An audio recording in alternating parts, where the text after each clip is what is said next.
It's just like when I put on one of these microphones for the first time.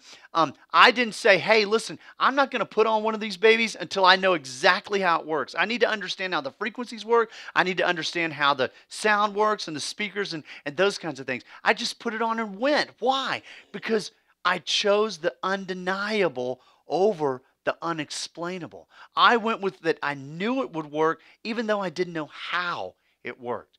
Okay, many of you here today, you do this in life all the time. You opt for the undeniable over the unexplainable, right? You get on an airplane. Now, you might have taken the class, you might have gotten an A on the test, you might have understood the law of thermodynamics, but you know what? You don't really understand exactly what makes the wing of an airplane get off the ground and stay off the ground. But the fact is you're not going to go to the airport and say, I need a class on this and I need to understand exactly 1, 2, 3, 4, 5, exactly how it works before I get on the airplane.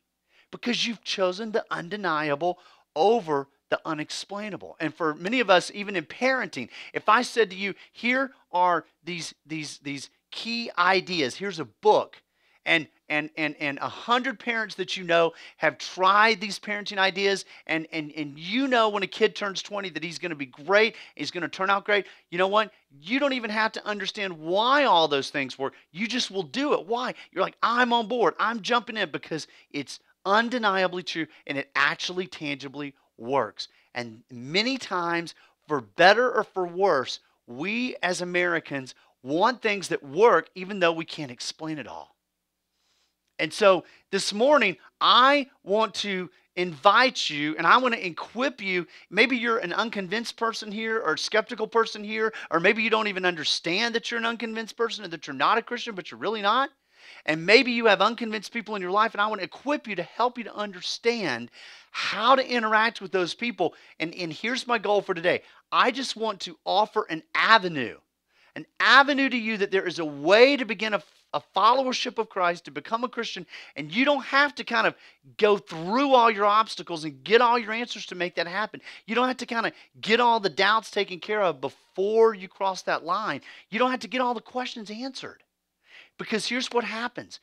Many of us go for the undeniable truth even when we can't explain it all, that we may not even get to have all of our questions answered, but once we cross that line, once we put our faith in Christ, here's what ironically starts to happen.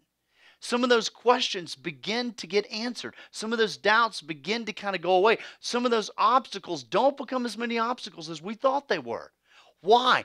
Because over time, God does some things that helps you get those in tow and understand it. And so for many of us, there's an avenue that I'm inviting you into that allows you to pack up all your questions, pack up all your doubts, pack up all your obstacles, put them on your back, and travel on into Christianity anyway, because that's the way that adults become Christians. They don't get all of their questions answered, but something shrinks those questions and something greater happens, that God does something personal in our lives.